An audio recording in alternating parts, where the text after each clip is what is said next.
Welcome back. Thank you for staying with us. You're watching Bottom Line Africa, and as you can see, I'm not alone. Trix Ingado.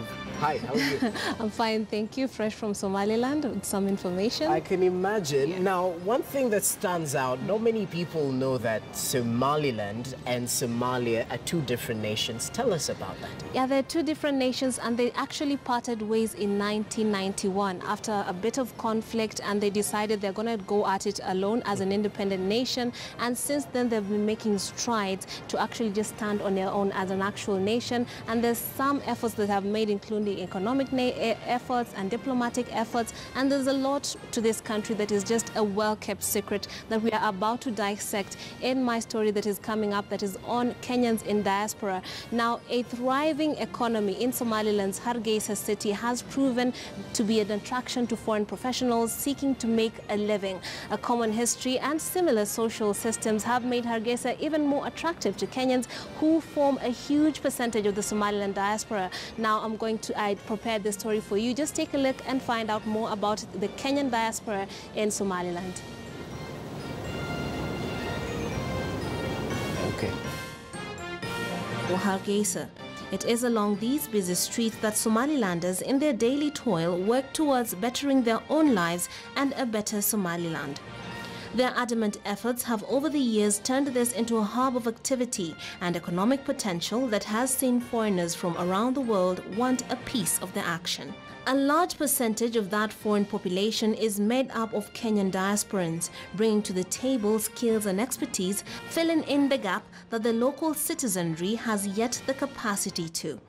From the education sector, health, hospitality and private sector, Kenyans have formed a large part of the machinery that keeps the local economy rolling.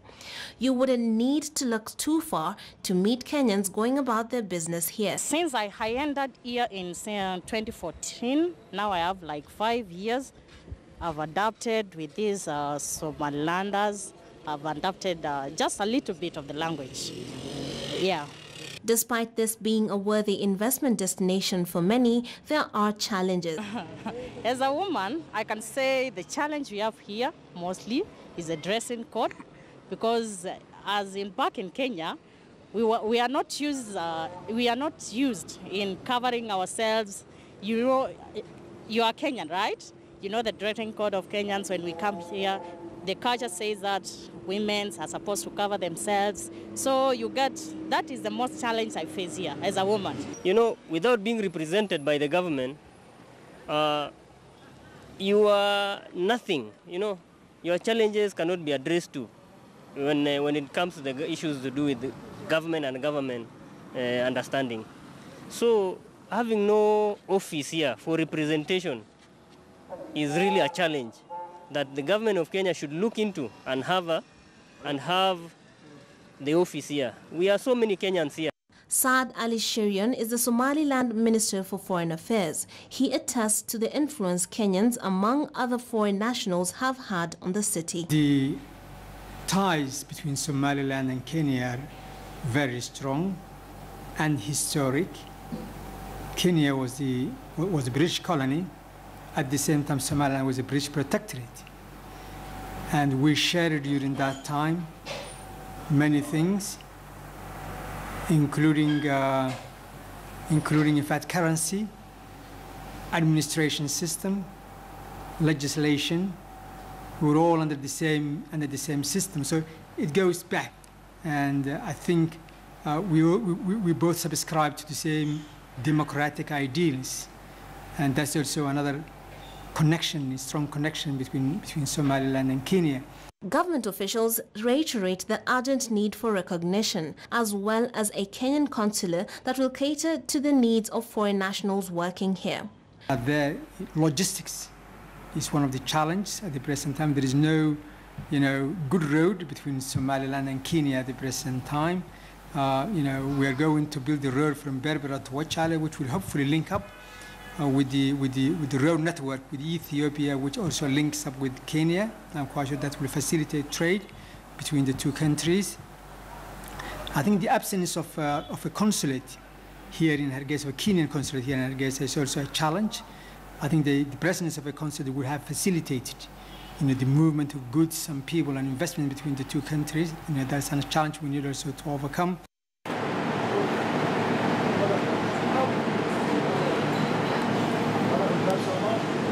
At the Mal Hotel, we meet Tony Wanja, who has been working for 5 years here in Hargeisa. He spends his time consulting for different hotels in the city as a culinary expert. Over the years, he has had a front row seat to Hargeisa's bloom. In his work, he is keen to preserve the Somali people's culinary culture as he goes to great lengths to work closely with Somali employees and locals outside the hotel. People were quite warm. I was really welcome here. It's like my second home. And what attracted me here, I wanted to expand my experience and exposure in the hospitality industry. Yeah, there'll be lots of growth because now we came with the experience from Kenya, what we had learned from Kenya, and we implemented it here. Of course, we took into account the Somali traditions and culture and the food and the cuisines, so we intertwined them, both of them. So an example, like the menu. Tonight, he alongside Chef Yahya Abdul Wahab prepare a local Somali delicacy, a favorite among locals. It is a painstaking process, but the results are breathtaking to say the least. Even the chefs seem impressed by themselves. Soon, it's time to eat. This delicious meal is a result of a 6-hour labor of both Kenyans in diaspora and the people of Somaliland working tirelessly together in a kitchen. It is actually hoped that the future of Somaliland is also slowly cooking into something that all of Africa can jointly celebrate, just like this meal right here. I'm Trix Ingado for KTN News. Right, now there's some more information about Somaliland that a lot of people don't know. For example, that this is a nation that separated itself with Somalia in 1991 after conflict with Somalia actually, and then they decided they're going to move along economically and in many other ways just to be a nation, and they did a lot of things to make sure that this is solidified. So first of all, it is an independent nation, at least it considered itself an independent nation since 1991, but the rest of the world has yet to actually, is taking its sweet time to recognize Somaliland as an independent nation. So it is self-declared, a self-declared republic that is internationally recognized as an autonomous region of Somalia. Still, I have to reiterate that government of Somaliland says it is an actual nation unto itself with its own currency and many symbols of national unity. And it was a previous British protectorate, just like Kenya was a colony of Britain. So that forms the similarities, like the minister said in the story, between Kenya and Somaliland. And it joined Somaliland post-independence because they felt there was a need for a joint unified nation of Somalia. But then after a while, there's a lot of conflict, and some of the people in Somaliland really suffered in this conflict. And when the southern part of Somalia descended into chaos, it decided that it's going to go in its own merry way and form its own nation once again. Now, 1991, the region did declare itself, like I said earlier, as an independent nation. Let's move on to the next slide. We have locally led model of clan. These are some of the things they used to ensure that there was lasting peace from the grassroots. They have a bottom-up. They had a bottom-up way of doing things so that they can ensure that there was peace, lasting peace and reconciliation among some of the warring clans and people of that nation. So a locally led model of clan negotiation was that cultivated peace. There was a customary system of social forgetting. So they had Somali solutions to their Somalian problems that seem to have held because this country actually enjoys peace as opposed to what people classify it to be as a conflict-riddled part of the Horn of Africa. It actually enjoys peace and security more than you would actually find in other East African countries. And it had a self-funded several national inter-clan peace conferences. Now, these peace conferences were also instrumental in in making people talk things out and look at the problems that led to conflict back in the day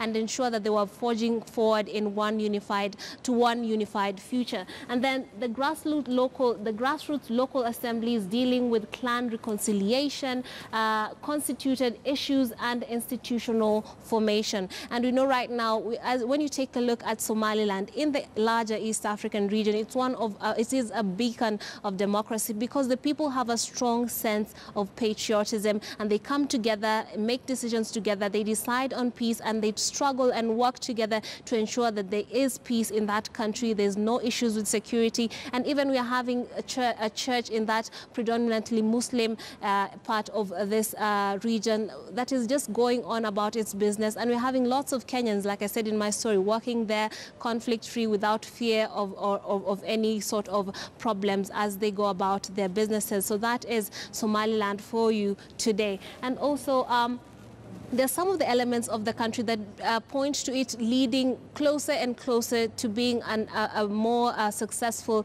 nation. So we have a functioning government, the government of Somaliland. We have a capital. The capital is Hargeisa. It has its own currency. It is called the Somaliland shilling. It's still struggling to get its strength in the market, but it's actually there and it's used and it's sold in the market. There's a lot of currency exchange that goes on. And then there's it is predominantly a Muslim nation, but like I said, they intermingle with Christians and they live together peacefully, and the languages spoken there are Somali, Arabic and English. That's it on Somaliland. Back to you, Jesse, for more. All right, many thanks, Trix Ingadu, right there, just giving us a brief detail about Somaliland. Republic by itself, very interesting and a lot of culture to go with it. Now let us now bring you to the story of the other Somalia. Now Ali Abdi fled